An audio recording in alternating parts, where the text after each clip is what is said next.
बिस्मिल्लाहिर्रहमानिर्रहीम। अस्सलाम वालेकुम। आज का पार्ट शुरू करने से पहले मेरी आप सबसे रिक्वेस्ट है, प्लीज़ मेरे चैनल को सब्सक्राइब करें और मेरी वीडियोस को लाइक और उन पर कमेंट करना मत भूलिए। Thank you. चलें शुरू करते हैं। हिबा मगरिब की नमाज के बाद गुलाबी चेहरे के गिर्द सफ़ेद दुपट्टा लपेटे ही हॉल के सोफे पर बैठी लैपटॉप पर चला रही थी और पास ही सुबान गर्म कपड़ों में शूज़ वगैरह पहने रेड ऊनी टोपी से दोनों कान ढके मम्मा की गर्दान करता सोफा पकड़ के चलने की कोशिश कर रहा था।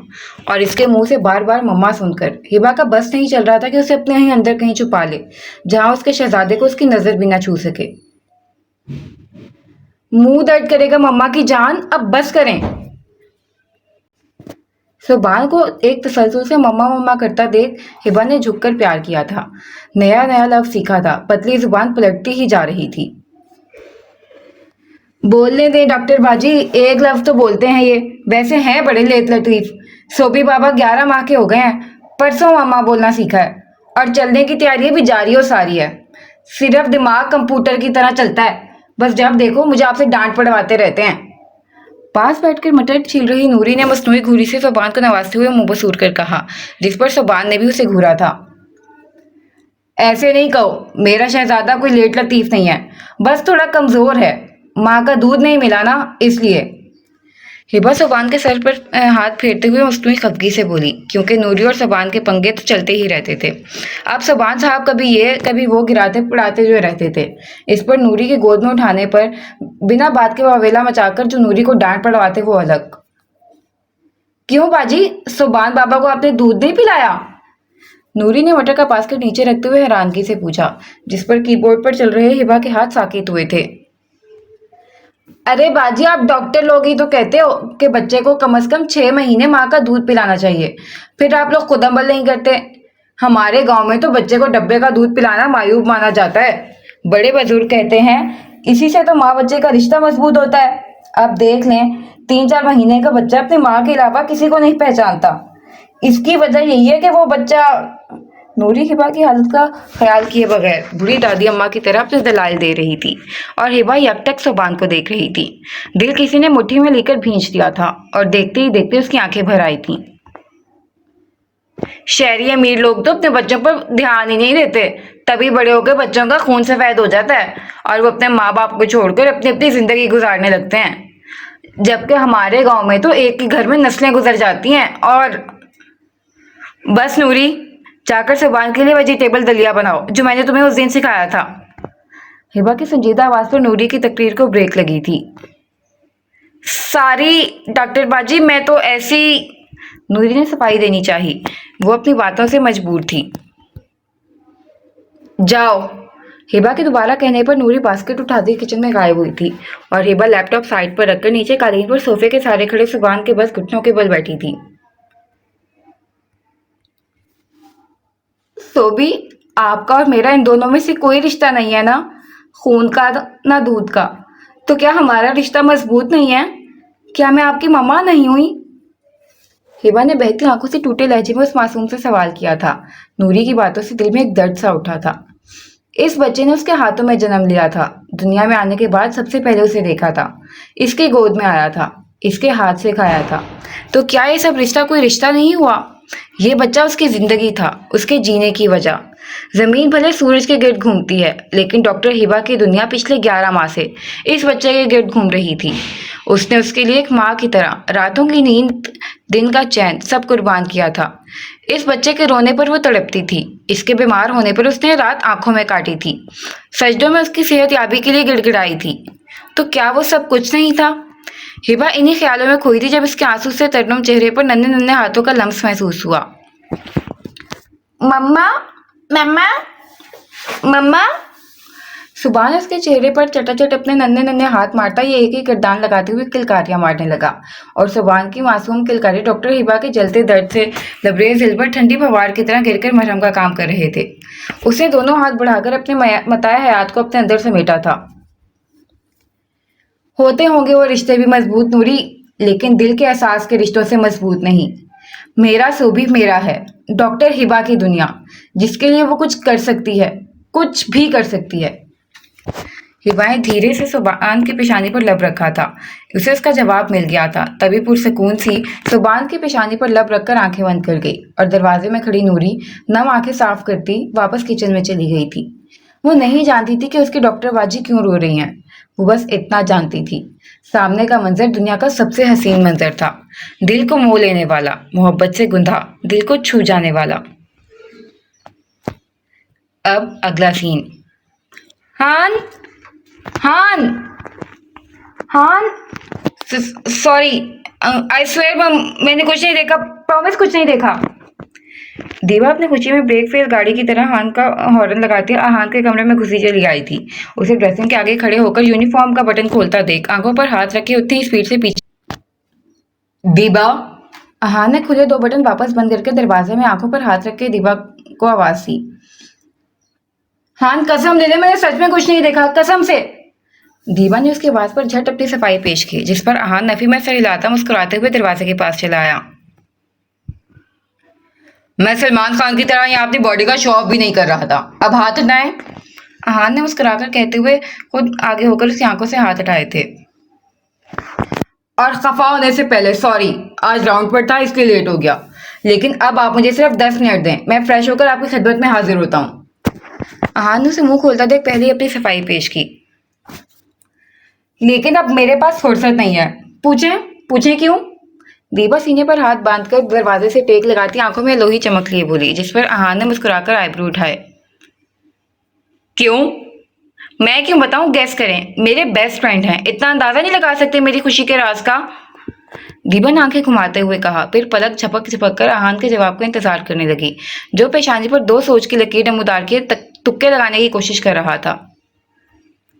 बेस्ट फ्रेंड हूँ यार, नजूमी नहीं हूँ। वैसे क्या आपके हॉस्पिटल से कोई टूर जंगल गांव वगैरह जा रहा है? अहान ने कुछ देर सोचने के बाद पूछा। हाँ, हद है यार, माना कि मुझे जंगल गांव नेचर बहुत पसंद है, लेकिन अब मैं हर बार इसलिए खुश थोड़ी हो सकती हूँ। दीपा उसके गलत अंदाजे पर रूठेपन से बोली। देखें गौर से मेरे चेहरे को और मेरी खुशी का राज जाने। दीपा ने आंखें बंद करके चेहरा बिल्कुल अहान के करीब कर दिया था। दराज पलकें, विशाल आंखें, मुसव्वरी का कमाल आंखें। शराब रब ने हराम रख दी तो फिर क्यों रखी हलाल आंखें। हजारों इससे कत्ल हुए हैं, खुदा की बंदी संभाल आंखें। बड़ी बड़ी आंखें, इस पर कमदार घनी पलकें साया फगन थी। गुलाबी चेहरा, नाजुक लब, तराशी हुई बारीक नाक। एक पल को अहान की धड़कन थमी, लेकिन उसने फौरन मुंह पर हाथ फेरते हुए चेहरा का रुख दूसरी तरफ मोड़ लिया। दिल की धड़कन अचानक अलग लय पर धड़कने लगी थी। अहान के लाख कोशिश पर भी धड़कनों का रक्स रुकने का नाम नहीं ले रहा था।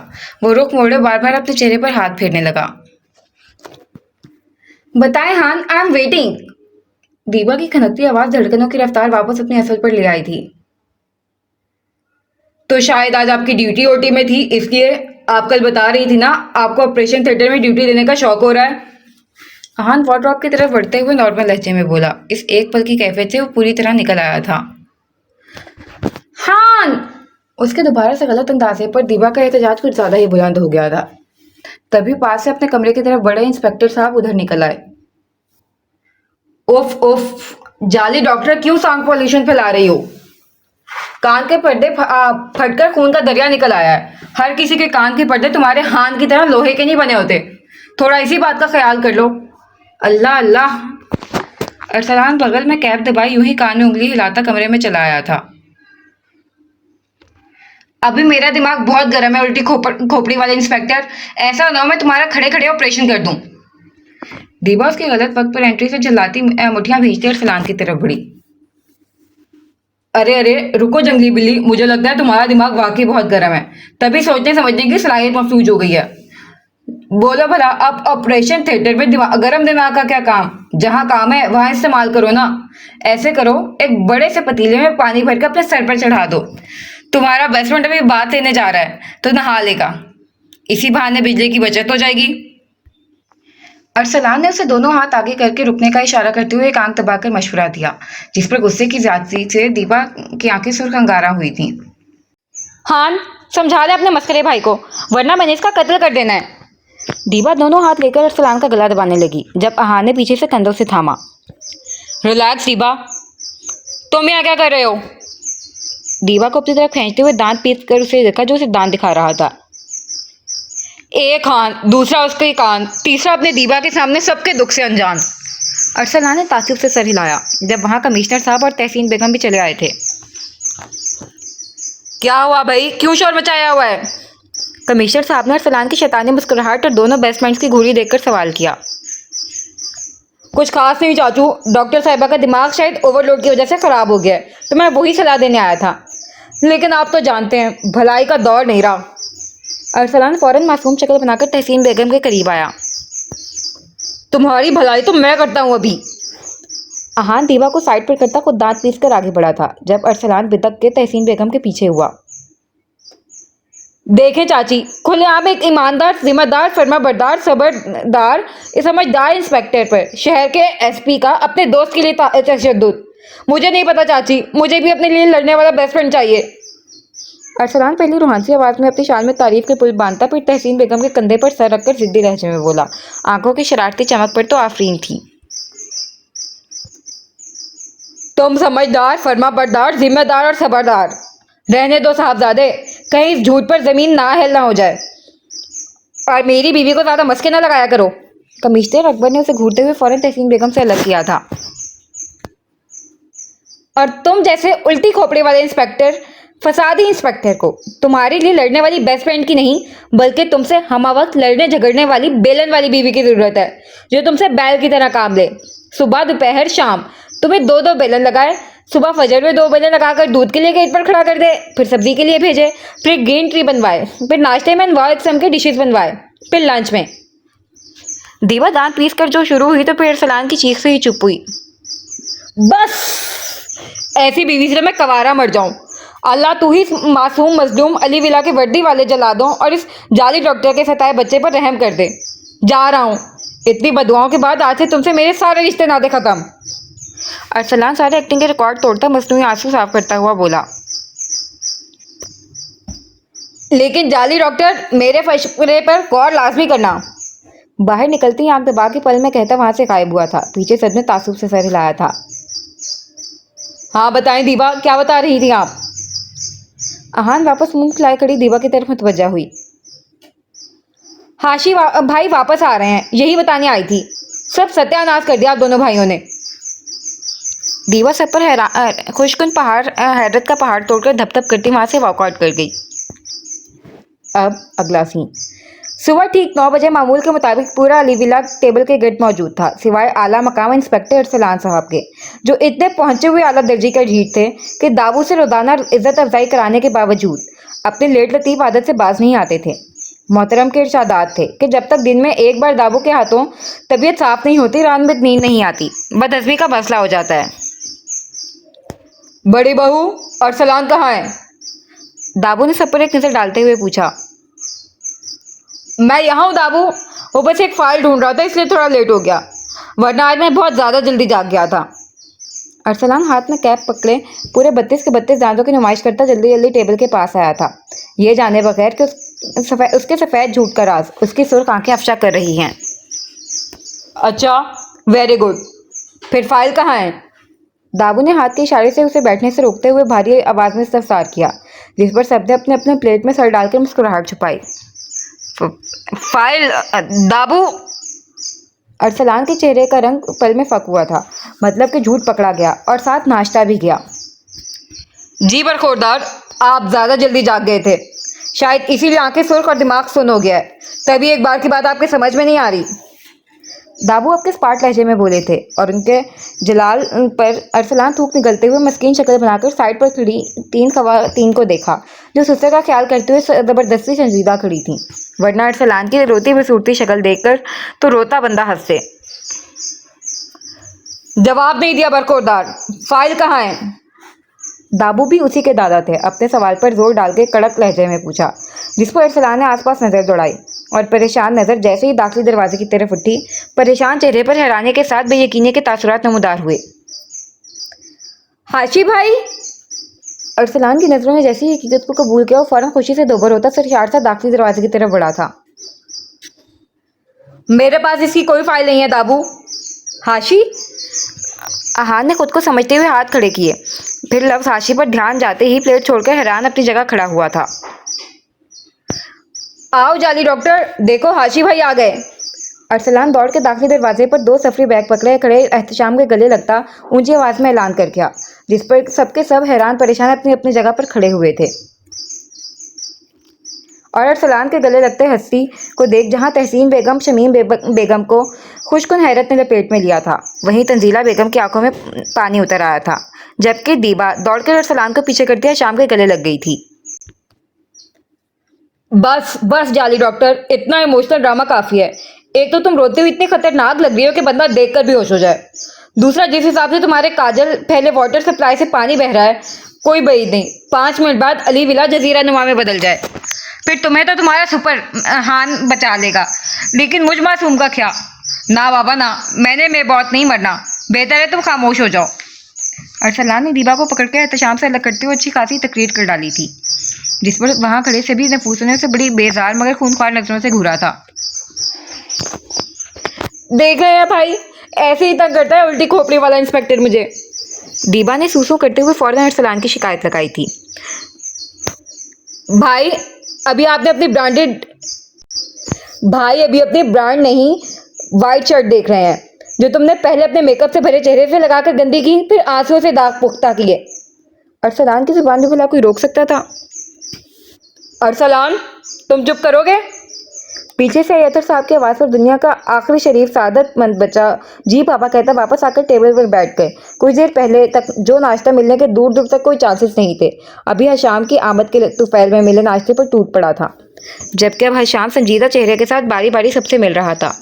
तंजीला बेगम के पास आते ही हशाम के संजीदा चेहरे के तासुरात तब्दील हुए थे, क्योंकि वो काबिल वो हस्ती थी जिन्हें उसने अपने भाई को खोने के गमों और गुस्से में मुकम्मल नजरअंदाज करके बिना एक तसल्ली का लफ्ज़ दिए ग्यारे गैर सुधार गया था।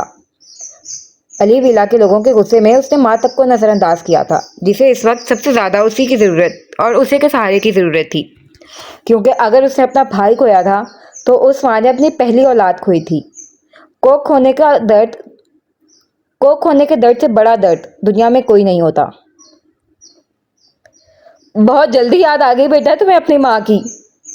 तंजीला बेगम ने बहते अश्कों के साथ दुख से लबरेज लहजे में सवाल किया था, जिस पर हशाम बिना कुछ कहे उनके गले लगा। 1 साल का जो अंदर गुबार था वो सब आंसुओं के छोटे छोटे कतरों की सूरत में तंजीला बेगम के आंचल में खतरा खतरा जज्ब हो रहा था। फिर कुछ देर बाद आंसू से तरसुर्ख चेहरा साफ करता उनसे अलग हुआ। आई एम सॉरी मॉम, अपनी उस कोताही का असाला मैं बहुत खूबसूरत तोहफे की सूरत में करूंगा। दोनों हाथों से तंजीला बेगम के आंसू साफ करते हुए उसने खुद से अज़म किया था। फिर तंजीला बेगम ही उसके इशारे पर स्पाट चेहरे के साथ खड़े दादबू के पास गया। एहतशाम को खोने का गम हम सबको है बरखुरदार, लेकिन इसका मतलब ये नहीं हम अपना ही गम लेकर पीछे छूट गए लोगों को फरामोश कर दें। जाने वाले लोगों का मलाल रहता है, लेकिन मौजूद लोगों की फिक्र भी लाजिम है। भले ही एहतशाम हम सबसे नाराज होकर गया था, हम भी उससे बहुत खफा थे, लेकिन फिर भी वो इस घर का पहला चश्मो चिराग था। उसे खोने का दर्द हम भी अपने सीने में दबाए बैठे हैं, लेकिन हमने अली विला यहाँ के लोगों से मुंह नहीं मोड़ा। खैर, लंबी मुसाफत तय किए वापसी का सफर करके आ रहे हैं, टेक गुड रेस्ट। दाबू गमज़दा लहजे में नाराजगी से कहते हुए उसका फीट तपतपाकर निकल गए थे। वो सर झुकाए खामोश खड़ा था, जिस तरह पिछले 1 साल से सिवाय दीवा के सबसे नाता तोड़े खामोश था। Welcome home young man, see you on dinner. अतर साहब उसकी पीठ थपथपाकर कैप लगाते बैरूनी दरवाजे की तरफ बढ़े। ओके बच्चे, आप अच्छे से रेस्ट कर लें, फिर शाम में बात होती है। कमिश्नर अकबर मुस्कुराते हुए उसे गले लगा के बोले। जी चाचू। हशाम फीका सा मुस्कुराया था। हाँ तो बड़ी, मेरा नाश्ता पेंडिंग है। एयरपोर्ट में हाथ मुंह तो धो चुके होगे, आ जाओ नाश्ता कर लो, वरना ये काम में कम फसाद फैलाने और खाने में नंबर 1 इंसान कुछ नहीं छोड़ेगा। अहान उसके गले में बाजू डालते हुए टेबल की तरफ आया, फिर कुर्सी खींचकर हशाम को बिठाने के बाद खुद भी बैठ गया। हाँ तो खाऊंगा ना, मेरे पास एक हान लोहे का कान है जो कहीं कहेंगे दीवा ऐसे खाएं, आप खाना छोड़ देंगे तो मैं भी नहीं खाऊंगा। अरसलान अहान की तरह भारी आवाज निकाल कर बोला, जिस पर टेबल के पास आई तीनों बेगमों के साथ दीवा और अहान ने सख्त नजरों से उसे घूरा था। तुम्हें खाना नहीं, ये खाने की जरूरत है। अहान हाथ का मुक्का बनाकर टेबल पर झुकते हुए उसकी तरफ हुआ। जब इतना ठोसने के बावजूद टेबल से 2 सैंडविच, 1 सेब उठाकर अरसलान ने बैरूनी दरवाजे की तरफ दौड़ लगाई। सारी चीजें अपने जाली डॉक्टर को दे देते हैं, 1-2 ये भी दे दें, इससे फायदा ये होगा फिर उसे मेकअप करने की जरूरत नहीं पड़ेगी। चेहरे वैसे ही 15-20 दिन तक ब्लश लगा रहेगा, अगर थोबड़े की हड्डी सलामत रही तो। अरसलान ने बैरूनी दरवाजे पर जाके बाकी की तकरीर की, जिस पर अहान कुर्सी छोड़कर खड़ा हुआ था। तुम आज मेरे हाथों सलामत बच जाओ। अहान के कदम उठाने से पहले ही वो सरपट भागा था। ताई मामा, ये अभी तक सुधरा नहीं, सिविल सर्विसेज ज्वाइन करने के बाद भी मस्करी चालू है। हशाम ने हंसते हुए पूछा, जिस पर शमीम बेगम नफी में सर हिला गईं। सिविल ज्वाइन करके तो और बढ़ गया है, अब मस्करी के साथ साथ रात दिन दुहाइयां भी शुरू हो गई हैं। शमीम बेगम ने नई इतला दी। ऐसे नहीं कहें भाभी, मेरे बच्चे के दम से तो अली विला में रौनक है, वरना वो घर नहीं होता तो कब्रिस्तान का सन्नाटा सा फैला हुआ होता है यहाँ। तहसीन बेगम ने फौरन अपने लाडले की साइड ली, जिस पर सब मुस्कुरा दिए। अब अगला सीन। अल्लाह, आज उन कमिश्नर अकबर अली जानते हैं ना, वही जो पापा के बड़े भाई हिटलर के ट्रेनर दाबू के दूसरे बेटे। हाँ, मेरे भी चाचू लगते हैं, लेकिन लगते बिल्कुल भी नहीं। उनकी बात कर रहा हूँ, उनके जलाल से बचा ले। प्रॉमिस नहीं करता, क्योंकि वादे तो टूट जाते हैं, सो नो प्रॉमिस। लेकिन इस जुम्मे को वक्त पर मस्जिद पहुंचूंगा, बस आप बच्चे की जान बचा लेना। कमिश्नर ऑफिस के बाहर खड़े होकर अरसलान ने बिना इर्द गिर्द की परवाह किए अल्लाह से डील वगैरह की, फिर खुद पर आयतुल कुर्सी पढ़ के फूंकने के बाद सर पर रखी कैप ठीक करता ग्लास डोर पर हाथ रखा, जब अकब से हवलदार असलम की आवाज़ आई। साहब को ताखीर से देर आने वाले बिल्कुल नहीं पसंद। हवलदार असलम ने दांतों की नुमाइश करते हुए अरसलान की मालूमात में जैसे इजाफा किया था। अच्छा, बताने का बहुत शुक्रिया। लगे हाथों अंदर जाकर मैं भी साहब से पूछ ही लेता हूँ, इन्हें ड्यूटी आवर्स में सोशल मीडिया की ड्यूटी करने वाले लोग कितने पसंद हैं। अरसलान चेहरे पर कमीनी मुस्कुराहट सजाकर बोला, जिस पर हवलदार के चेहरे का रंग उड़ा था। अरे नहीं साहब, मैं तो कह रहा था कि आप जल्दी चले जाएं। हवलदार साहब की मस्ती पल में हवा हुई थी। ठीक है, फिर ड्यूटी करें, और मैं कोई आपके साहब से डरता वरता नहीं हूँ। इंस्पेक्टर हूँ मैं, हज़ारों जिम्मेदारियाँ होती हैं, फजूल फ़ोन चलाने जैसा वक्त नहीं है मेरे पास। अरसलान अपना कॉलर उठा के रोब से कहते हुए एक अंदाज में अकड़ के ग्लास डोर धकेल कर अंदर दाखिल हुआ था। अल्लाह, डरा दिया चाचू। अंदर दाखिल होते ही संजीदा चेहरे के साथ सीने पर दोनों हाथ बांधे कमिश्नर साहब को खड़ा देख अरसलान सीने पर हाथ रखकर बेसाख्ता दरवाजे से चिपका था। हाँ मैं, और बिल्कुल सही फरमाया आपने मिस्टर इंस्पेक्टर अरसलान, जितने जिम्मेदार आप हैं, आपको मुझ जैसे छोटे मोटे कमिश्नर से डरने की तो बिल्कुल ज़रूरत नहीं है, और आपके वक्त का सही इस्तेमाल करने के तो क्या ही कहने। फ़ोन को तो आप बिल्कुल वक्त नहीं देते, क्योंकि ज़ुबान को फुर्सत ही नहीं मिलती ना। कमिश्नर अकबर तंजिया अंदाज में कहते हुए अपनी सीट की तरफ बढ़े। पीछे अरसलान भी तरह तरह के मुंह बनाता उनके पीछे हुआ। अच्छा, आप इस हंगामी इजलास की वजह बता दें। अरसलान उनके आगे की चेयर संभालकर टेबल पर कैप रखते हुए पूछा। वजह तो आप बताएं बरखुरदार। आखिर आप हफ्ते में कम से कम 3 बार किस खुशी में अपने दाबू से मेरी इज्जत अफजाई करवाते हैं। कमिश्नर साहब ने फाइल नीचे रखते हुए बड़ी संजीदगी से सवाल किया। आपको तो हफ्ते में 3 डोज मिलते हैं, मैं तो दिन में 6 डोज लेता हूँ। वो क्या है ना, हाजमा ठीक रहता है। अरसलान कुर्सी पर पीछे टेक लगाकर एक आंख दबा के बोला, जिस पर कमिश्नर साहब ने नफी में सर हिलाया था। सॉरी यार, घूरे नहीं। और बताएं क्यों याद फरमाया। अरसलान वापस मुद्दे की तरफ आया। आपको याद दिलाने के लिए, हमने आपको कछुए की स्पीड से केस आगे बढ़ाने के लिए कहा था, ना कि खरगोश की तरह बड़ा बोल बोलकर पेड़ के नीचे सोने के लिए नहीं। कमिश्नर साहब कुछ जिताते लहजे में बोले। आप पेड़ के नीचे की बात करते हैं, जबकि आपके वालिद मोहतरम तो बंदे को अपने जाती कमरे के बेड पर ज्यादा देर तक सोने की सजा में नाश्ते की टेबल पर ब्लॉक कर देते हैं। वो तो शुक्र है कि आज मेरे भाई की सरप्राइज आमद ने मुझ मासूम की भलाई कर दी, लेकिन हाय रे नसीब, मैं बैठकर 2 पल तक बात नहीं कर पाया उनसे। आखिर में अरसलान मजलूम हुआ। अब इतने दुखड़े काफी हैं, बताओ केस का क्या हुआ? कुछ मालूम हुआ उन ट्रक्स के बारे में? कमिश्नर अकबर उसके दुआइयों पर सर झटकते हुए मुद्दे पर आए, जिस पर अरसलान ने पेशानी मसली। मतलब फाइल ले जाकर आपने धूल जमने के लिए रख दिया? कमिश्नर अकबर ने कड़ी नजरों से उसे देखा। नहीं यार, फाइल देखी है, रीड भी की है, लेकिन टूल नाके पर एक ही बार जाना हुआ और जब मैं गया वहां से उनमें से किसी भी नंबर की कोई ट्रक नहीं गुजरी। अरसलान नजरें झुकाकर लब चबाते हुए बोला, कितनी देर रुके थे आप टूल नाके पर? जी यही कोई 15-20 मिनट। अरसलान उनके जलाल पर मिनमिनाया, जिस पर कमिश्नर अकबर टेबल पर हाथ मार के अपनी जगह खड़े हुए थे। Inspector Arsalan, serious case, no it's not a joke, okay? यहाँ बहुत से लोगों की जान और सेहत का मामला है और आप। कमिश्नर अकबर ने नफी में सर हिलाया, जिस पर मुअद्दिब सा खड़ा अरसलान सर झुका गया। वो मोहतरम तो फाइल ले जाकर भूल ही गए थे। टूल नाके वाली बात झूठ के बावजूद तबीयत अच्छी खासी साफ हो गई थी। अब मैं आपको सिर्फ 1 हफ्ते का वक्त देता हूँ। अगर इस 1 हफ्ते के अंदर आपने इस केस पर कोई पेशकदमी नहीं की तो।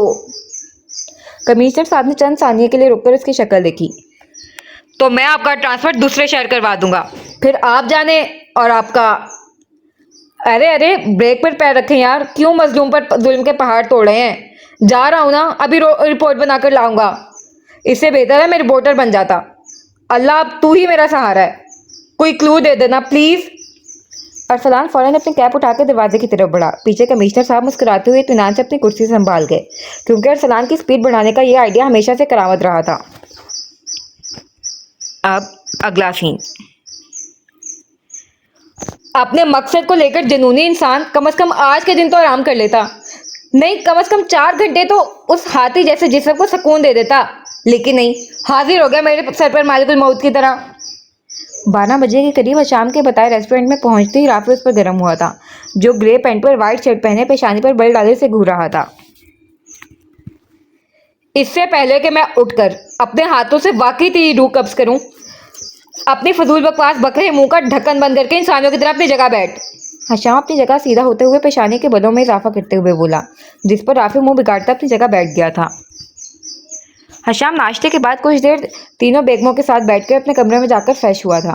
फिर 11 बजे के करीब राफी को रेस्टोरेंट पहुंचने का हुक्म जारी करता खुद वहां पहुंचा था और 40 मिनट के सबर आजमा इंतजार के बाद मोहतरम राफी साहब की एंट्री हुई थी, वो भी तूफानी। ये तेरे इंसानों जैसे से क्या मुराद है? राफी भी अपने माथे पर बलगम मुदार करने की कोशिश करते हुए बोला, जिसमें वो बुरी तरह नाकामयाब ठहरा था। मुराद कुछ नहीं, मैं तुझे डायरेक्ट अशरफुल मखलूकात से बाहर मतलब जानवर कह रहा हूँ।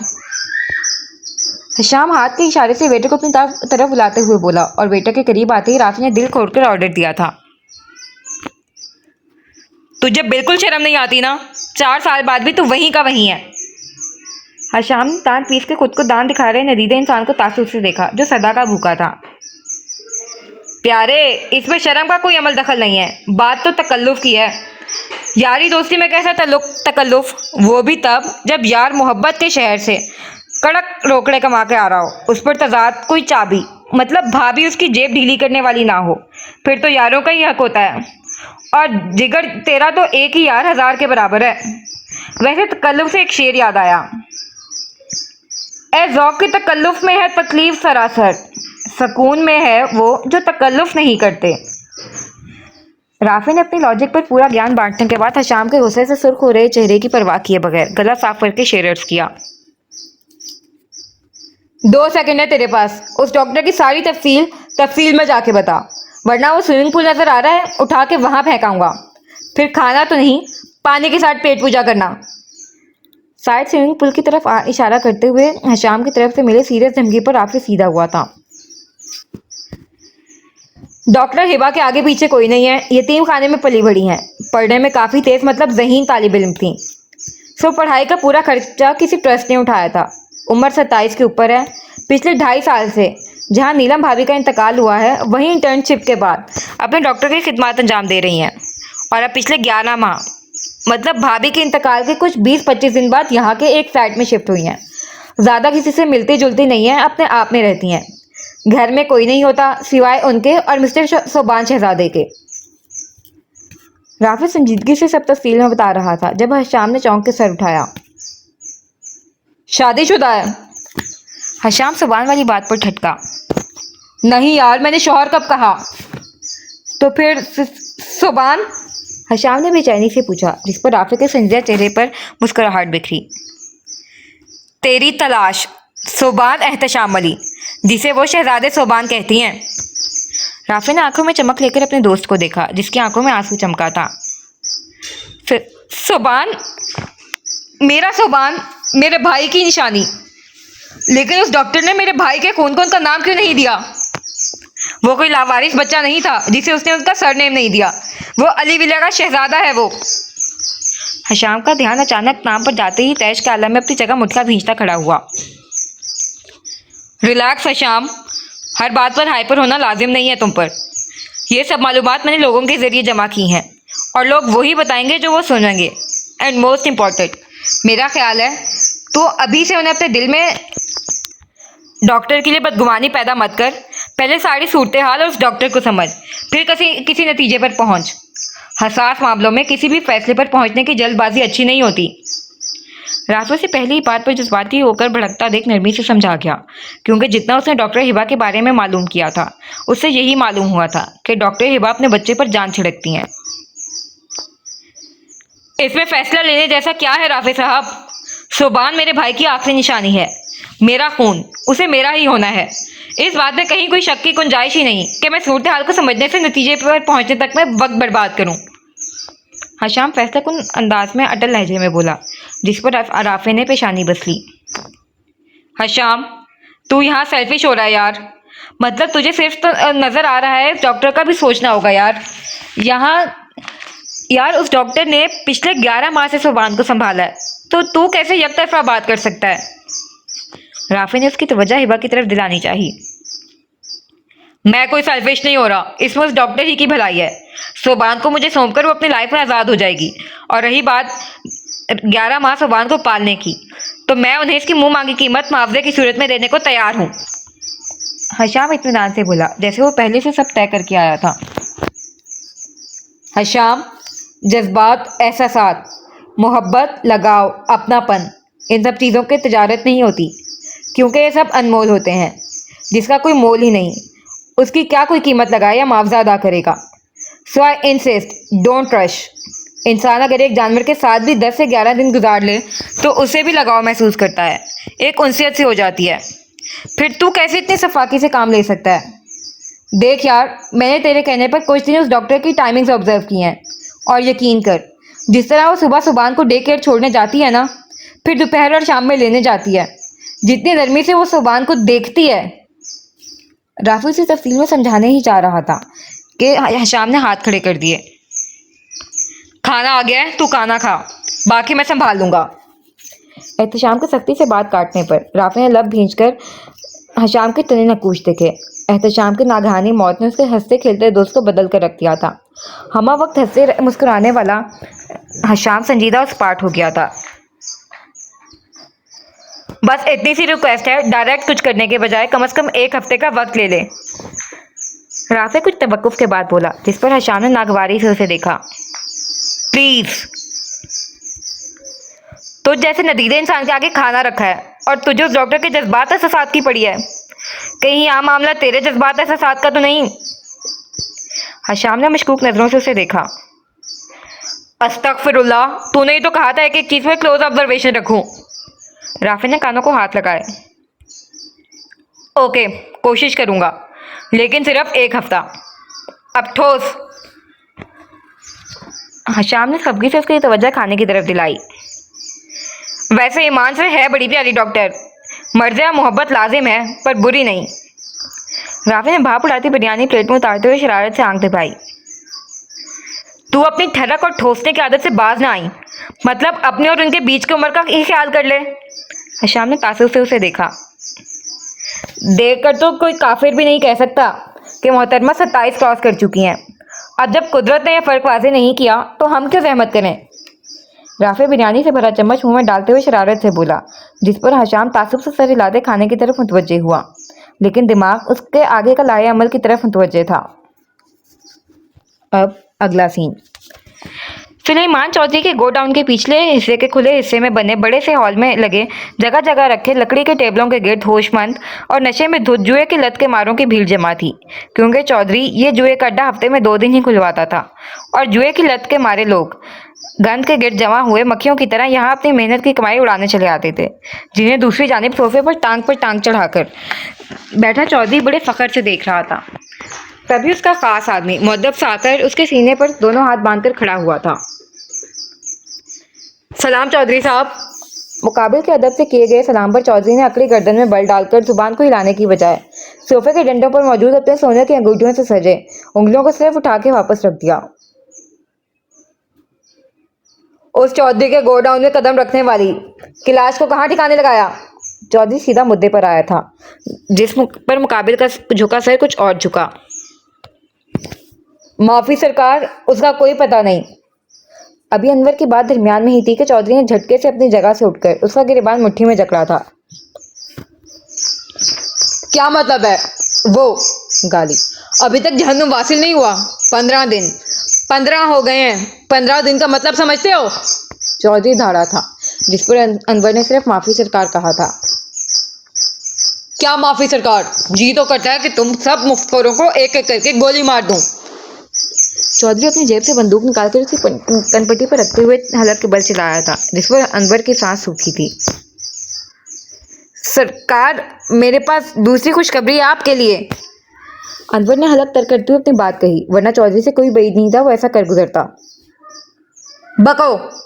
चौधरी ने उसे पीछे को धक्का देकर वापस अपनी नशिस्त संभाली, क्योंकि इसके इतने जलाली मूड में अगर अनवर ने मुंह खोला तो लाजमी कोई खुशखबरी रही होगी। सरकार, आपका शक सही था।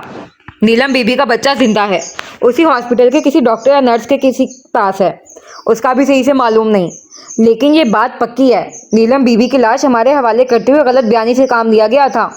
शायद नीलम बीबी ने किसी को सारी सूरत हाल से आगाह करके जानबूझकर उस बच्चे को आपकी पहुंच से दूर रखा।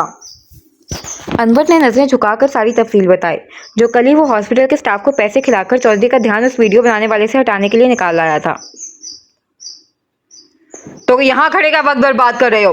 कटा दो टिकट उसकी भी, उसके माँ बाप के पास की, उससे पहले कि वो यहाँ आकर चौधरी की सल्तनत में अपनी माँ का हक का तालिब बने। चौधरी मुसलसल टांग हिलाते सफाकी से बोला। पर सरकार, वो तो 1 साल का बच्चा है। अनवर ने डरते डरते लपकुशाई की। उसके हाथ बहुत से मासूमों के खून से रंगे थे, लेकिन फिर भी इतने छोटे बच्चे का सुनकर उसका हाथ कपकपाया था। पौधे को बेड़ बनते देर नहीं लगता। इससे पहले कि उसकी जड़ें फैलें, बेहतर है कि उसे जड़ से उखाड़ फेंको। साथ इस पौधे को पानी देने वाले की सांसें भी रुक जानी चाहिए, ताकि एक कहानी ख़त्म पजीर हो। समझ रहे हो मेरी बात? चौधरी सामने नशे में धुत चिल्ला रहे रशीदे पर नजरें गाड़ कर बोला। जी सरकार। जी सरकार नहीं, अगली बार मुझे उस वीडियो वाले का सर और इस कहानी के दी एंड की खबर साथ चाहिए। वैसे भी बिना माँ बाप का वो यतीम इस दुनिया में रहकर भी क्या करेगा? चौधरी तमस्कर से कहता टेबल की तरफ बढ़ा, जहां नशे में इधर से उधर लुढ़क रहा रशीद पता नहीं क्या क्या बक रहा था। क्या मसला हुआ है? क्यों अड्डे को मछली बाजार बनाया हुआ है तुम लोगों ने? चौधरी उनके करीब पहुंचकर नागवारी से बोला। चौधरी साहब, इस रशीदे के पास के जेब में फूटी कौड़ी नहीं थी और चला आया दाव खेलने। मैंने मना किया, लेकिन ये नहीं माना, और कुछ नहीं तो अपनी छोकरी को दाव पर लगा दिया। अब जब ये हार चुका है तो उल्टा। अभी रफीक दलाल मजीद गहराई में जाता कि चौधरी ने हाथ खड़े किए। रशीदे ने अपनी छोकरी को दाव लगाया था? चौधरी ने आसपास खड़े लोगों से दरियाफ्त किया। जी सरकार। सब एक जुबान हुए, क्योंकि इस दुनिया में पैसा बोलता था। रफीक दलाल ने फातिहाना नजरों से रशीदे को देखा। तो इतना हंगामा करके माहौल क्यों खराब कर रहे हो? अपनी जीत का माल उठाओ। चौधरी मुझों को ताव दे रहे रफीक दलाल को देखकर सफाकी से बोला। नहीं सरकार, मैंने अपनी बेटी मेरी मुंतहा नहीं दाव पर लगाई। रशीद इतने नशे में होने के बावजूद लड़खड़ाती आवाज़ में अपनी बेटी का सुनकर चौधरी के कदमों में गिरा था, लेकिन यहाँ सभी सफाक थे। पत्थर पर सर मारने से सिवाय सर फोड़ने के क्या होता है? फेंको इसे बाहर। और तुम सब तमाशा क्या देख रहे हो? वापस जाओ अपनी जगह पर। चौधरी भी दर्दी से रशीदे को लात मारकर पड़े हटाता आगे बढ़ गया था। पीछे रशीदा अपनी सफाई देता देता रह गया। आज उसकी लत ने उसके घर की इज्जत उसकी इकलौती बेटी निगल ली थी। अब अगला सीन। हशाम आज तीसरे दिन भी ब्लैक हुडी से चेहरा छुपाए सुबान के डे केयर सेशन से कुछ दूरी पर खड़ा डॉक्टर हिबा का इंतजार कर रहा था, जो ठीक 5 बजे डे केयर सेंटर पहुंच जाया करती थी। उसने अभी अपनी कलाई पर बंधी घड़ी में वक्त देकर सर उठाया ही था कि सड़क के दूसरी जानिब ब्लैक हिजाब में एक हाथ में बैग उठाए तेज तेज कदम उठाती डॉक्टर हिबा नजर आ गई थी। डॉक्टर हिबा के डे केयर सेंटर के अंदर दाखिल होते ही हशाम आज किसी भी हाल में सुबान को देखने का अज़म किए सड़क की दूसरी जानिब चला आया था, क्योंकि पिछले 3 दिन से दूरबीन के इस्तेमाल के बावजूद वो सुबान का चेहरा नहीं देख पाया था, क्योंकि हिबा उसे शॉल में लपेट के लाती ले जाती थी। फिर 5 से 7 मिनट के इंतजार के बाद वो दोनों बैग 2 कांधों से लटकाए चादर में लिपटे सुबान को लेकर बाहर आई थी। उसके बाहर निकलते ही हशाम हुडी आगे को सरकाता जेब से फोन निकालकर किनारे पर हो गया था। आज मामा के शहजादे ने क्या नया सीखा? नई शरारतों के अलावा, क्योंकि मामा को पहले से मालूम है सोबी शहजादे का शरारतों में कोई मुकाबला नहीं है। हिबा रोजाना की तरह दुनिया से बेगाना अपने शहजादे से बातें करते हुए हशाम की साइड से गुजर गई थी और अपने भाई की निशानी को देखने के लिए बेताब हशाम ने उसके मुंह से एहतशाम अली का सरनेम ना सुनकर दांत पीसने के चक्कर में आज भी यह मौका गंवा दिया था। आज नहीं डॉक्टर साहबा, आज तो हर हाल में मैं अपने बच्चे को देख कर रहूंगा। जितना आपने उसे मुझसे छुपाना था आप छुपा चुकी हैं। हशाम उड़ी थोड़ा सा पीछे करके आंखों में ब्लैक सन ग्लासेस लगाते हुए 2 कदम का फैसला तय करके उसके पीछे हुआ था। लगता है शहजादे ने कुछ ज्यादा नींद कर लिया अपने स्कूल में, तभी सुस्ती आ रही है। आंखें अलग नींद के खुमार से सुर्ख हो रही हैं और आज ही मम्मा को बहुत सारा अस्पताल का काम भी है। कुल मिलाकर आज की रात मम्मा और सोबी शहजादे को रत जगह चलने वाला है ना? हंसे नहीं, मम्मा सही कह रही हैं। शहजादे रात को निन्नी कर लीजिएगा प्लीज, मम्मा ने बहुत काम करना है आज। हिबा ने उसे कंधे से हटाकर छोटे बच्चे की तरह सामने से गोद में लेते हुए शरारत से मुस्कुराए सुबान की नाक से नाक रगड़ी थी और 4 कदम के फासले पर चल रहा हशाम, जिसकी नज़र बहुत तगोदो के बाद सुबान की थोड़ी तक पहुंची थी, उसके सुबान को सामने लेने से दांत का चाके रह गया। उसे न जाने क्यों ऐसा महसूस हुआ था जैसे हिबा ने ये जानकर किया है। चलें, अपनी वैन आ गई। अब सुबान और मम्मा वैन पर बैठकर घर जाएंगे। घर जाकर दोनों फ्रेश होंगे, फिर सोबी दलिया खाएंगे, और वो भी अपने दुश्मन नूरी का बनाया हुआ, है ना? हिबा सुबान से बात करती हुई हॉस्पिटल के बाहर खड़ी वैन की तरफ बढ़ी थी, जबकि हशाम अपनी गाड़ी की तरफ बढ़ा था। फ्लैट का पता तो वो पहले ही राफे से ले चुका था, सो वैन का पीछा करके मशकूक होने के बजाय सीधा फ्लैट की राह ली। फ्लैट की तरफ टर्न हो रही रोड पर गाड़ी रोककर फ्लैट के नीचे गली में जाकर खड़ा हो गया और ठीक 20 से 25 मिनट के बाद हिबा की वैन उसकी गाड़ी के पास आकर रुकी थी, क्योंकि फ्लैट तक के रोड पर इतनी बड़ी गाड़ी का आ पाना जरा मुश्किल था। ये यहाँ भी यकीनन उस बेज़मीर इंसान ने अपनी जुबान की कीमत एक मासूम की जान की परवाह किए बगैर लगा दी, लेकिन लगाने वाला शायद ये नहीं जानता कि आखिर अगर डॉक्टर हिबा 5-5 घंटे ऑपरेशन थिएटर में खड़े रहकर लोगों की जान बचा सकती है, तो अपने बच्चे पर टेढ़ी नजर डालने वाले को मार के गिरा भी सकती है। हिबा दोनों बैग अच्छे से कांधे से लटकाए सुबान को उठाकर जैसे ही वैन से बाहर आई, फ्लैट की गली में उसी हुडी वाले बंदे को देखकर ठक के रुकी, फिर बड़बड़ाते हुए आसपास का जायजा लिया। सुबान के डे केयर सेंटर के बाहर 2-3 से वो इस ब्लैक हुडी वाले को देख रही थी। चौंका उसके पुराने हॉस्पिटल के एक कुलीग ने पहले उसे फोन करके बता दिया था कि यहाँ के एक नर्स ने सुबान के मुतालिक इन्फॉर्मेशन लीक की है, सो वो पहले से चौकन्ना थी। इस बंदे को देख उसे पहला शक हुआ था, लेकिन अब उसे अपने फ्लैट तक पहुंचता देख उसका शक यकीन में बदल गया था। तभी उसने अपने बैग में एहतियाती तौर पर रखे पेपर कटर को सख्ती से मुट्ठी में दबोचा था। अब जो भी करना था उसे ही करना था। उस पर कभी किसी मुहाफिज का साया नहीं रहा था जो भरोसे पर रहती। अब वो खुद और सुबान दोनों की मुहाफिज थी। अल्लाह मदद करना। हिबा सुबान पर गिरफ्त बढ़ाते हुए दिल ही दिल में अल्लाह से मदद की तलब करती फ्लैट की तरफ बढ़ी, और जैसे वो फ्लैट की साइड टर्न हुई वो ब्लैक हुडी वाला मशकूक बंदा भी टर्न हुआ। हिबा ने मौका गनीमत जानकर अल्लाह का नाम लेते हुए एक झटके से पलट के पेपर कटर सीधा उसके गले पर रखा था। हिलना बिल्कुल भी मत, वरना जान से जाओगे। हिबा हिल रहे सुबान पर गिरफ्त कुछ और मजबूत करते हुए थूक निकल कर गुर्राई। जानती हूँ तुम किस हैवान के भेजे पालतू कुत्ते हो, लेकिन मैं वक्त के फिरौन से डरने वाली नहीं हूँ। पुलिस बाद में इनकाउंटर करेगी, ऑपरेशन पहले मैं कर दूंगी। अपने बच्चे की तरफ आंख उठाने वाले का आंख निकालकर म्यूजियम में सजाना डॉक्टर हिबा के लिए ज्यादा मुश्किल टास्क नहीं है। जाकर अपने हैवान बॉस को ये बात खुले लफ्जों में समझा देना।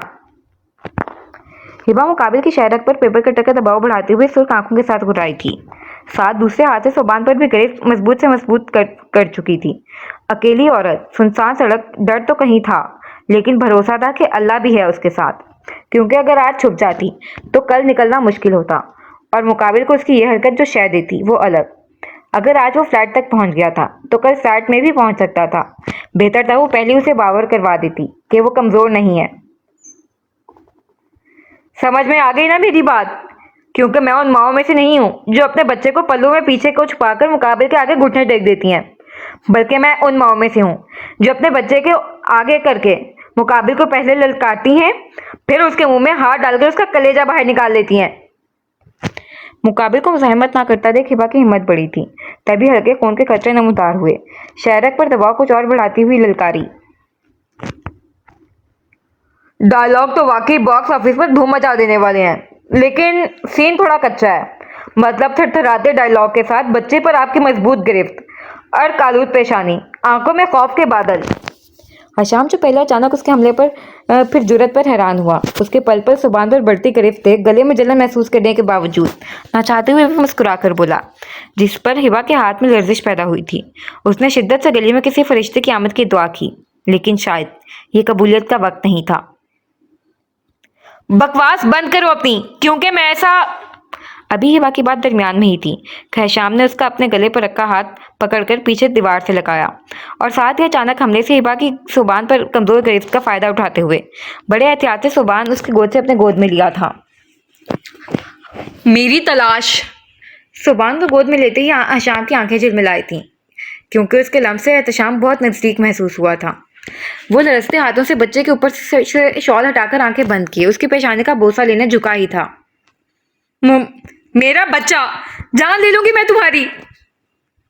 हिबा उसे सुबान का शॉल फेंककर सुबान पर झुकता देख होश में आई थी। तभी दोनों बैग जमीन पर फेंकते हुए चील की तरह झपट कर सुबान को वापस अपनी गिरफ्त में लिया था। What the hell? हशाम जो भी अपने भाई की निशानी को सही से देख भी नहीं पाया था, हिबा के अचानक झपटने से शदीद तैश के आलम में उसकी तरफ पलटा था, जो सुबान को अपने अंदर भींचे खौफजदा आंखों में अंगारे लिए गुर्रा रही थी। जैसे अगर किसी ने उसके बच्चे को छुआ भी तो वो पूरी दुनिया को जलाकर भस्म कर देगी। अगर दोबारा मेरे बच्चे पर नजर डाली तो नस्लें तबाह कर दूंगी। हिबा झुककर दोनों पैर एक हाथ में दबोचती हशाम को हकदक छोड़कर फ्लैट के अंदरूनी हिस्से की तरफ दौड़ लगा गई थी। वो मेरे भाई की नस्ल है, डैम इट। हशाम ने होश में आते हुए जोर से दीवार पर हाथ मारा था। फिर गले में जलन महसूस करके उंगली वहां रखी तो कुछ चिपचिपा सा मादा महसूस हुआ, जो आंखों के आगे करने पर खून की तस्दीक कर गया था। This is not fair doctor, ये तो उल्टा चोर कोतवाल को डांटे वाला हिसाब हो गया। हशाम रुमाल निकाल कर गले में लपेटता एक नजर बुलंदों वाला फ्लैट पर डालकर गाड़ी की तरफ बढ़ गया था। अब अगला सीन। ये मीरपुर के एक छोटे से 2 कमरे और एक बामुश्किल 2 आदमी के खड़े रहने लायक किचन, छोटे से खुले आंगन पर मुश्तमिल घर का मंजर है। आंगन के चारों जानिब 6 से 7 फुट ऊंची हिफाजती टीन की दीवार है, जिसमें रंग आलूद लोहे का छोटा सा फाटक लगा है। आंगन के दरमियान से आमदोरफ्त के लिए रास्ता है, जिसके एक जानिब कतार में अमरूद, आम और नीम के छोटे मगर छांवदार दरख्त हैं, जबकि दूसरी जानिब खुली जगह पर एक तरफ लाइन में कुछ बैंगन, कुछ मिर्ची के नन्हे पौधों के दरमियान धनिया पुदीना भी लगाए गए थे। वहीं बाउंड्री के किनारे पर चंद टूटे मिट्टी के घड़ों में खूबसूरत फूलों के पौधे अपनी बहार दिखा रहे थे। गर्ज उस छोटे से घर का आंगन हरा भरा पुरसकून तशफी बख्श कुदरती माहौल पेश कर रहा था, जो देखने वाले का रूह तक सुकून बख्शते। अम्मा, कहाँ जा रही है तू? आंगन में आम के पेड़ के नीचे रखी चारपाई पर बैठी अखबार की सुर्खियों पर नजर डाल रही मुंतहा ने चादर ओढ़कर कहीं जाने के लिए तैयार नूरबानो को देखकर सवाल किया था, जिस पर वो मुस्कुराते हुए पलटी थी। यही कराना दुकान तक जाकर आ रही हूँ। इस बार तुम इस तरह अचानक बिना इतला दिए चली आई कि कुछ लाकर तैयार रखने का मौका ही नहीं मिला। कल दोपहर से वही बदमजा दाल खाकर मुंह का जायका मजीद खराब कर रही हो, इसलिए दुकान तक जा रही हूँ। कोई बच्चा मिल गया तो। नूर फाटक का दरवाजा खुला छोड़कर मुस्कुराती हुई चारपाई की तरफ बढ़ी थी। अम्मा, अम्मा, मेरी प्यारी प्यारी भोली सी अम्मा, तुझसे किसने कहा है मेरे मुंह का जायका मजीद खराब हो रहा है? मेरी अम्मा के इन प्यारे प्यारे हाथों का बना दाल है, मजाक थोड़ी है। इन हाथों के बने दाल के आगे तो मैं मुसल्लम को इनकार कर दूं, और तू है कि इसे बदमजा कह रही है? मुंता मोहब्बत से बारी बारी नूर पानों के दोनों हाथ चूमते हुए आखिर में निरूठेपन से बोली, अच्छा, बहुत बातें बनानी आ गई हैं। चल तू बैठ, अभी मैं आती हूँ। नूर बानो से वापस चारपाई पर बिठाती चादर दुरुस्त करते हुए बोली, अम्मा मैंने कहा ना कोई मसला नहीं है, मुझे मैं आती ही यहाँ तेरे हाथ की दाल खाने हूँ। तू परेशान मत हो, यहाँ चुपचाप बैठ और मुझसे बहुत सारी बातें कर। मुंतहा ने अपनी पास खाली जगह पर नूर बानो को बैठने का इशारा किया। मुन्नू, तू शहर में रहती है, रात दिन मुझे तेरी फिक्र रहती है, न जाने क्या खाती पीती होगी। अब जब तक मेरे पास है मैं अपने दिल को मुतमिन करना चाहती हूँ। एक तो मेरी बदबख्ती के इतनी मिन्नतों मुरादों के बाद, औलाद की नेमत से नवाजने के बाद भी मेरी ममता तरसती की तरसी ही रह गई। नूर बानो ने चादर से आंखों के गोशे साफ किए। अम्मा, मैं तेरी बेटी हूँ, समझ रही है तू? अब ये आंसू साफ कर और जा, तुझे जो लाकर खिलाना है खिला, मैं कुछ नहीं बोल रही। ये देख, मैंने मुंह पर उंगली रख रही है। मुंतहा ने नूर बानो के आंसू साफ करते हुए अपने लबों पर उंगली रखी थी, जिस पर नूर बानो नम आंखों से मुस्कुरा दी। वैसे अम्मा, अगर तू मुझे इतना याद करती है तो फिर मेरी बात क्यों नहीं मान लेती? चल मेरे साथ शहर। क्या रखा है अब इस गांव में? वही अब्बा के आए दिन के कारनामे, गाली गलोच और लोगों के ताने तिश्ने। मुंतहा ने नूर बानो की मुस्कुराहट देख अपने पिछले कई सालों से कही बात एक बार फिर नफरत से दोहराई थी। उसका बस नहीं चलता था कि नशी जवारी रशीदे का कत्ल करके नूर बानो को आज़ाद कर दे। ऐसे नहीं कहते, बाप है वो तेरा, जिसके अमाल उसके साथ। जब तक जिंदगी वफा करती है ये सब मुझे झेलना है, तो इन सब बातों को सोचकर मन खट्टा ना कर। मैं अभी आती हूँ। नूर बानो उसके चेहरे के गिर्द झूल रहे लटों को कान के पीछे डसते हुए मोहब्बत से बोली, जिस पर मुंतहा ने मुंह बसूरा था। मतलब एक बार फिर उसकी बात हवा में उड़ा दी गई थी। अच्छा, अब नाराज मत हो, मैंने तुम्हारे पसंदीदा मीठे गुलगुले बनाए हैं, खा लेना। नूर बानो फाटक खोलकर उसके खफा चेहरे पर नजर डालते हुए पलट कर बोली, कैसे मीठे गुलगुले चाची? पश्च आई आवाज पर नूर बानो की सांस हलक में अटकी थी। उसने जल्द फाटक बंद करना चाहा, लेकिन क्या फायदा, जो होना था वो तो हो गया। तुम? नूर बानो मुकाबिल को हफसज़दा नजरों से आंगन की चारपाई पर बेजार सी बैठी मुंतहा को देख हलक तर करते हुए बोली, हाँ चाची, मैं शीदा रफीक, दलाल का भतीजा। इतने जल्दी भूल गई तू? आंख कमजोर हो गया लगता है। अपनी शहरी बेटी के साथ जाकर डॉक्टर को क्यों नहीं दिखा लेती? रशीदे लाल टिपकाती नजरें मुंतहा पर गाड़े बोला, जिस पर बेबस नूर बानो की आंख झलक पड़ी थी। कहते हैं ना, मर्द अगर साया देता है तो वो मर्द ही है जो सर से चादर भी खींच लेता है। शीदे, तू क्यों आया है? नूर बानो चादर के कोने से आंख साफ करते हुए कपकपाती आवाज में पूछा। दिल में शिद्दत से दुआ गोती कि कोई बुरी खबर ना हो, क्योंकि ऐसे शराबी जवारी रफीक दलाल के सगों का घर पर कदम रखना अच्छी खबर का पेश खैमा नहीं होता। खौफ क्यों खा रही है चाची? खुशखबरी देने आया हूँ। चचा ने आज तेरी कुल मताया को हारा है चौधरी के अड्डे पर, इससे पहले कि वो तुझे और अपनी जिंदगी भी हार दे। चल उठा ला उसे। रशीद ने जैसे पिघला हुआ शीशा नूर बानो के कानों में उंडेला था। नूर बानो ने लड़खड़ाती टांगों से पलटकर पीछे देखा, जहां चारपाई खाली थी। फिर नजर उठा के उस इंसान के भेस में उस शैतान को देखा जो खबासत से उसे देख रहा था। फिर मरे मरे कदम उठाती फाटक कपकपाते हाथों से बंद करते बाहर निकल गई। इसी दिन से तो वो डरती थी, लेकिन वो दिन आज आ ही गया था। माऊफ होते दिमाग के साथ इस वक्त नूर बानो के जहन में एक ही बात घूम रही थी कि मुंतहा को कैसे महफूज करे। नूर बानो जब गांव के मशहूर दर्जी रशीद से ब्याह कर आई थी तब वो नशे का आदी नहीं था, लेकिन न जाने कब उसे नशे और जुए की लत लगी, खबर ही नहीं हुई। शादी के 10 साल बाद भी औलाद ऐसी नेमत से महरूम ही का गम कम नहीं था कि अचानक वासिफ जी रशीद के शराबी जवारी शीदे में तब्दील होने पर नूर बानो बिल्कुल ही बिखर कर रह गई थी। लेकिन उस सब्र का फल अल्लाह ने शादी के 12वें साल मुंतहा से उनकी सोनी गोद भर के दिया था, जिस पर नूर बानो की खुशी का कोई ठिकाना नहीं था। मुंतहा में गुम होकर उसने रशीदे का गम भी लेना छोड़ दिया था, लेकिन नूर बानो की खुशी की मुद्दत ज्यादा नहीं थी। अपने शौहर रशीदे की तरफ से जुए में हारे पैसों के मुतालबे पर लोगों की तरफ से मिली 11 साला मुंतहा को उठा लेने की धमकी पर खौफजदा नूर बानो ने अपनी तरसती ममता बिलखते दिल की परवाह किए बगैर दिल पर पत्थर रखते हुए चोरी छुपी जाकर मुंतहा का दाखिला शहर के स्कूल में कराकर वहीं हॉस्टल में छोड़ दिया था, जिसका खर्चा बड़ी मुश्किल से वो अपने हुनर सिलाई करके उठाती थी। इसी तरह पिछले 13 साल से मुंतहा शहर की ही होकर रह गई थी। मेहमानों की तरह कभी कभार हफ्ता दिन के लिए गांव का चक्कर लगा लेती थी। और जितने दिन वो गांव रहती, इस तमाम अरसे में नूर बानो की सांस हलक में अटकी रहती थी। लेकिन जिस डर को हकीकत का रूप ना इख्तियार देने की खातिर उसने अपनी ममता को मारा था, आज वो डर उसके मुकाबले डट के खड़ा नूर बानो की सारी कुर्बानियों पर पानी फेर गया था। अब अगला सीन। हशाम, क्या हुआ है तुम्हारे गले में? ये इतना खून कैसे? ये चोट कैसे आई? मतलब लगी कैसे तुम्हें? तुम कुछ बोल क्यों नहीं रहे? हशाम के लिए विला में कदम रखती इस पर पहली नजर तंजीला बेगम की पड़ी थी। वो परेशान थी, उस तक पहुंचते सवालों की बौछार कर गई। उनकी परेशान तेज आवाज पर हॉल में बैठे बाकी सब भी मुतवज्जा होकर अपने अपनी नशीद से उठ खड़े हुए थे। दीबा, आहान, अरसलान उसके पास पहुंच चुके थे। भाई बोल क्यों नहीं रहे कुछ? कितना खून बह रहा है? दीबा की आंखें सफेद रुमाल पर लगे खून के धब्बे को देख फौरन भर आई थीं। ओ कम ऑन यार, इमोशनल ना हो, कुछ नहीं हुआ है, जरा सी खरोच आई है, इसीलिए मैं चुपचाप अपने कमरे की राह लेने वाला था। हशाम बारी बारी दोनों के आंसू साफ करते हल्के फुल्के अंदाज में बोला, वरना जख्म गहरा हो ना हो, जलन बहुत हो रही थी। क्या जरा सी खरोच आई है भाई? बेवकूफ समझा हुआ है? जरा सी खरोच से कहीं रुमाल रंगता है? दीवा सूं सूं करती झपट कर बोली। डॉक्टरनी साहिबा, वाकई चोट ज्यादा नहीं है, बस सफेद रुमाल की वजह से इतना नजर आ रहा है। हशाम ने वापस उसके गाल साफ किए। मुझे कुछ नहीं मालूम, आप यहाँ आए। दीबा उसे पकड़कर सोफे की तरफ ले आई थी, जहां बाकी सब भी खून के सुर्ख धब्बों से रंगा रुमाल देखकर वही रिएक्शन दे रहे थे।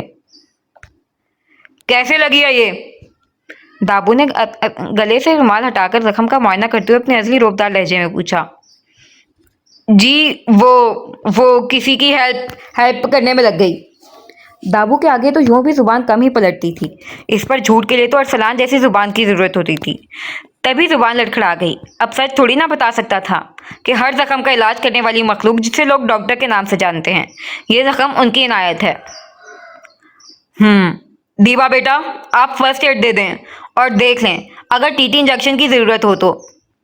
नहीं दाबू, जख्म बिल्कुल भी गहरा नहीं है। इंजेक्शन का नाम सुनते ही माचो मैन बनने वाले हशाम साहब खड़े हुए थे, जिस पर दाबू समेत सबने अपनी अपनी मुस्कुराहट दबाई थी, क्योंकि हशाम को बचपन से इंजेक्शन से डर लगता था, जो अब तक जूं का तू था। दीबा, आप देख लें। दाबू दीबा को इशारा करते वहां से निकल गए थे, जब अरसलान हशाम से चिपक कर सोफे पर बैठा। भाई, किसी हसीना को बचाते हुए लग गई क्या? अरसलान ने राजदारी से कान में झुककर पूछा। वो भी राजदारी इतनी राज रखी गई कि एतराफ में किसी की समात महफूज न रह सकी। इसी बात पर मेरी डायरेक्शन में एक फिल्मी सीन इमेजिन करें। अरसलान सबकी घुरी कैसे लिए बगैर दोनों हाथ का कैमरा बनाया हशाम को मुकाबले आया। एक सुनसान सड़क, आपकी गाड़ी खराब, आप इंतहा के गुस्से, झंझलाहट का शिकार, और ऐसी टेंशन ज़दा माहौल में आता है एक ट्विस्ट। मतलब तभी एक बहारों फूल बरसाओ कि मेरा महबूब आया है कि मुस्ताक, बिल्कुल नाक के सीध से एक हसीना अपने मैले मटी मेटे दुपट्टे में मुंह छिपाए, सुरीली कोयल जैसी मीठी कानों में रस घोलती आवाज में बचाओ बचाओ की सदा लगाती, जख्मी पैरों से दौड़कर आपकी तरफ आ रही है। उसके ठीक 4 कदम पीछे 4-5 भारी भरकम वजूद वाले गुंडे चाकू बंदूक लेकर गुर्रा रहे हैं, और तभी आप हीरो की तरह एंट्री मारते हैं और कभी ना सुधरने वाले अरसलान का इलाज ऐसे करते हैं। आहान ने डायरेक्टर साहब को कान से पकड़ के खड़ा किया। भाई क्या कर रहे हैं यार? उफ, छोड़ दें। अरसलान एक गुना दर्द पर ओवर एक्टिंग का तड़का लगा के बिलबिलाया, जिस पर आहान ने एक बार अच्छे से उसका कान खींच कर छोड़ दिया। हाय अल्लाह, तूने मुझे आखिर इतना मजलूम, उस पर आजाद मासूम क्यों बनाया? अल्लाह अल्लाह, 2 ही तो कान थे, एक हान हौले के कान ने तकरीबन उखाड़ ही दिया। अरसलान कान से लाते हुए दुआएं देता तहसीन बेगम के अंडर प्रोटेक्शन में गया। वैसे देख लें, बड़ा मुझ पर इल्जाम लगाते फिरते हैं, देखे शरीफ बच्चा खुद हाथापाई करके आया है। अरसलान पीछे पलटकर बाआवाज़ बुलंद ऐलान कर गया। मैंने कोई हाथापाई नहीं की है, क्योंकि मैं हशाम अली हूँ, इंस्पेक्टर अरसलान अली नहीं। हशाम दीवा को रूई करीब लाता देख पीछे सोफे से सर टिकाते हुए आंखें दिखाकर बोला। हाँ, ये चोट तो आपको मस्जिद में नवाफिल अदा करते हुए लगी है ना? अरसलान ने फौरन तहसीन बेगम के पल्लू से मुंह निकाल कर लुकमा दिया। और अगर ठीक 3 दिन बाद मेरे टेबल पर कोई फाइल नहीं रही तो आपके ट्रांसफर ऑर्डर नफाफिल भी नहीं रुकवा पाएंगे। पीछे से गर्दन में हाथ डालकर कमिश्नर साहब ने उसे याद दहानी करवाई। एक तो मेरी समझ में नहीं आता लोग मुझे इतनी धमकियां क्यों देते रहते हैं। इतनी धमकियां तो दिन में 3 बार इनकाउंटर करने वाले बहादुर ऑफिसर को मौसूल नहीं होती होंगी जितने मुझे हो रही हैं। वैसे सच बताएं, क्या मैं बहुत से ऊपर का बहादुर हूँ? अरसलान ने बड़ी मासूमियत से सवाल किया था, जिस पर सब तासुब से सर हिला गए। ये तो आपका ट्रांसफर होने के बाद मालूम होगा, क्योंकि घर की मुर्गी दाल बराबर होती है। कमिश्नर साहब ने उसके गले से हाथ निकालकर ट्रांसफर का फंदा अटकाया और तहसीन बेगम ने दहल कर उन्हें देखा था। इससे पहले कि मुखालफत करती, अरसलान ने खुद अपने दुखड़े रोए। बस कर जाए यार, 3 दिन से किसी कर्जदार की तरह टूल नाके के दौरे कर रहा हूँ। अब कुछ नहीं मिला तो मैं क्या नफ्से नफीस मीरपुर चला जाऊँ सुराग ढूंढने? अरसलान बार बार ट्रांसफर का नाम सुनकर रोहानसा हुआ था। मुझे कोई एतराज नहीं, कमिश्नर अकबर ने कंधे अचकाए। अच्छा ठीक है, फिर तो आज से, बल्कि इसी वक्त से आप सबसे मेरे सारे रिश्ते नाते खत्म। और चाची, आप भी बेवफा निकली, शरीकों की पार्टी ज्वाइन कर ली। कोई नहीं, जा रहा हूँ, खुद अपना ट्रांसफर रुकवाऊंगा। सही कहते हैं, इंसान को अपना भरोसा करना चाहिए। अरसलान सबको जज्बाती करने की नाकाम कोशिश करता अपने कमरे की तरफ बढ़ा था। कमिश्नर साहब, आप मेरे बच्चे की ट्रांसफर की बात भी कैसे कर सकते हैं? अरसलान के कमरे में दाखिल होते ही अरसलान की सबसे बड़ी हिमायती तहसीन बेगम की तोपों का रुख कमिश्नर साहब की तरफ था, जिस पर उन्होंने हाथ खड़े कर दिए। बेगम, जान मुझे भी अजीज है, ऐसा कुछ नहीं कर रहा, बस आपके राज दुलारे को काम पर लगाने के लिए थोड़ा सा उनकी कमजोरी का सहारा लिया है। कमिश्नर साहब दोनों हाथ ऊपर उठाए बोले, जिस पर वहां सबका कहका उबला था। अब अगला सीन। सर, आपने मुझे याद किया? अरसलान ऑफिस में बैठा कोई फाइल देख रहा था जब इजाजत लेकर हमा वक्त उसके साथ रहने वाला खबरदार नजीर मुअद्दिब सा उसके सामने आया। अरसलान फाइल नीचे डेस्क में रखकर टेबल से कैप उठाते हुए अपनी जगह से उठ खड़ा हुआ। कहीं जाना है क्या सर? हवलदार नसीर अपने साहब को संजीदगी से कहीं जाने के लिए तैयार देख सवाल कर गया। हाँ, कहा था ना मीरपुर साइड दौरे पर चल रहे हैं। अरसलान टेबल से पिस्टल फोन उठाकर जेब में डालते हुए बोला। पर सर, अभी तो शाम होने वाली है और मीरपुर काफी दूर है, वापसी तक रात हो जाएगी। हवलदार नजीर ने तमीद बांधी। तो अरसलान ने सनग्लासेस लगाते हुए हैरानगी से पूछा। सर, तो मतलब मुझे, आप नहीं आना चाहते? अरसलान ने भारी आवाज में सवाल किया, जिस पर हवलदार नजीर की हथेली नम हुई थी, क्योंकि उसके साथ जरूरत से ज्यादा संजीदा नजर आ रहे थे। नहीं साहब, मेरे बच्चे की तबीयत खराब है तो मुझे अस्पताल जाना है। मैं कोई बात नहीं, आप आराम से अपने बच्चे को हॉस्पिटल ले जाएं, मैं देख लूंगा। अरसलान संजीदगी से कहता खुले डोर की तरफ बढ़ा था। चल बेटा अरसलान, कोई ना कोई सुराग लेकर लौटना, वरना तेरा ट्रांसफर कोई नहीं रोक पा सकता। सारे के सारे बेमुरव्वत इंसान हैं अली विला में। अरसलान पलटकर एक नजर हवलदार नजीर पर डालकर वहां से शक्ल बनाकर वहां से निकल गया। अब अगला सीन। मुन्नू, मुन्नू, मुन्नू कहाँ है तू? नूर बानो ने फाटक खोलकर आंगन में कदम रखते ही बुलंद हाथ लगाई थी। खौफ की वजह से आवाज में कपकपाहट पाती थी। सीने में दिल सूखे पत्ते की तरह दौड़ रहा था। पैर लड़खड़ा रहे थे। वो बड़ी मुश्किल से सीधे से आंख बचाकर भाग आई थी। दिल दिमाग में सिर्फ एक बात चल रही थी, उसे हर हाल में अपनी बच्ची को बचाना है। मुन्नू, कहाँ है तू मेरी बच्ची? घर में दाखिल होने के बावजूद मुंतहा को सामने न देख नूर बानो की बहती आंखों से झरना रवाना हो गया था। वो वहीं चौखट पर बेजान होकर गिरी थी। घर था ही कितना बड़ा जो मुंतहा तक आवाज नहीं पहुंचती। मेरी मुन्नू, क्या मैंने देर कर दी?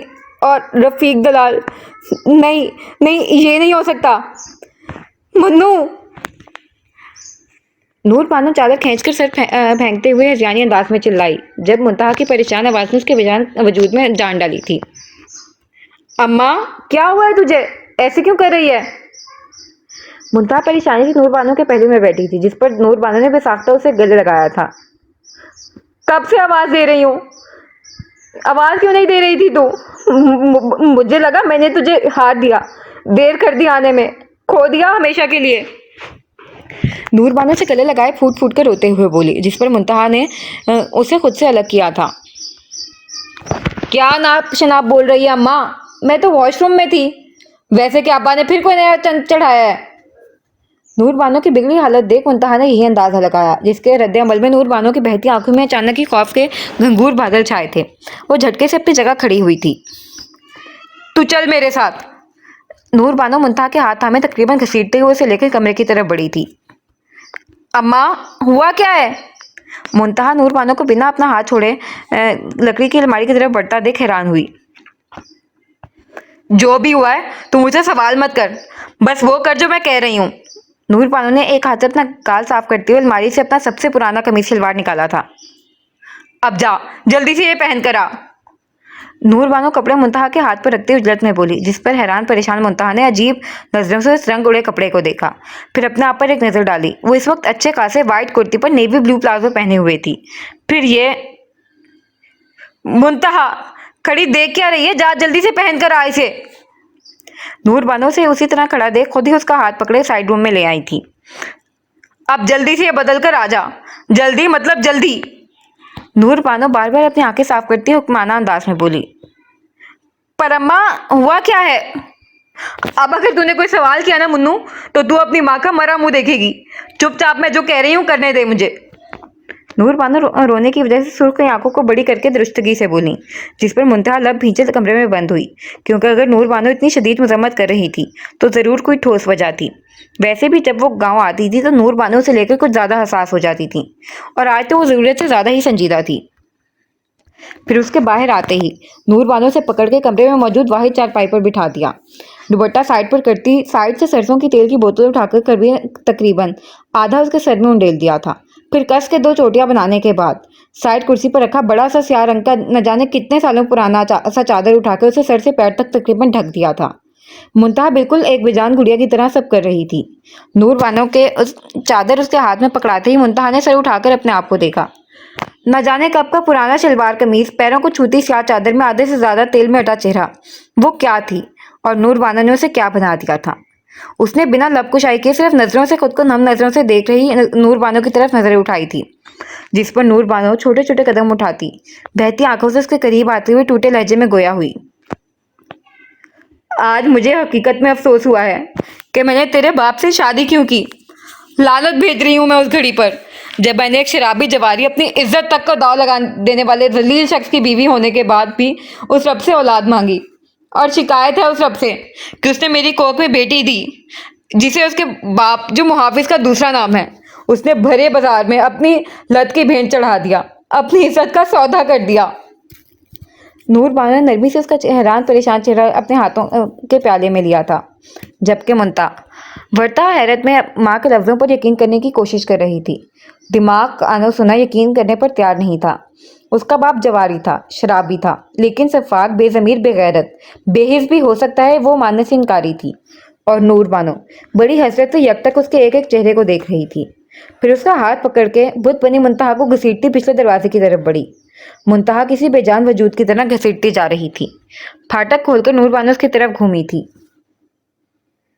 भाग जा मुन्नू, 2:45 हो रहे हैं, ठीक 3 बजे तेरे शहर की बस है, चले जाना। अगर इस सदमे के बाद भी तेरी ढीठ हड्डी माँ बच गई तो तुझसे मिलने जरूर आएगी। इस उले में तुझे कोई नहीं पहचानेगा। चली जा मुन्नू, औरत की इज्जत से बढ़कर कुछ नहीं होता। चली जा, जा मुन्नू, वक्त ज्यादा नहीं है, जा। सुन रही है ना मेरी बात? जा मुन्नू, जा। नूर बानो ने उसे झंझोड़ दिया था, जो बिल्कुल पत्थर की बनी थी, सिर्फ साकित आंखें रवा थीं। भाग मुन्नू, शीदा की आवाजें आ रही हैं, भाग। यहाँ मर्दों की हुकूमत है, तेरी किसी को परवाह नहीं है। भाग मेरी बच्ची, भाग। नूर बानो ने शीदा की आवाज गली में सुनकर तकरीबन चिल्लाते हुए उसे बाहर धक्का दिया था, जिस पर मुंतहा पलटकर एक खाली खाली नजर माँ पर डालती दोनों हाथों से चादर समेटकर दौड़ लगा गई थी। पीछे नूर बानो एक आखिरी नजर उसकी पश्त पर डालती, उजलत में दरवाजा बंद करके मुकफ्फल करती अंदर आंगन में चली आई थी, जहां शीदा जोर जोर से दरवाजा पीटते हुए गालियां बक रहा था। आज का पार्ट यहाँ पर खत्म होता है। आप सबसे रिक्वेस्ट है, प्लीज मेरे चैनल को सब्सक्राइब करें और मेरी वीडियोस को लाइक और उन पर कमेंट करना मत भूलिए। शुक्रिया, अल्लाह हाफ़िज़।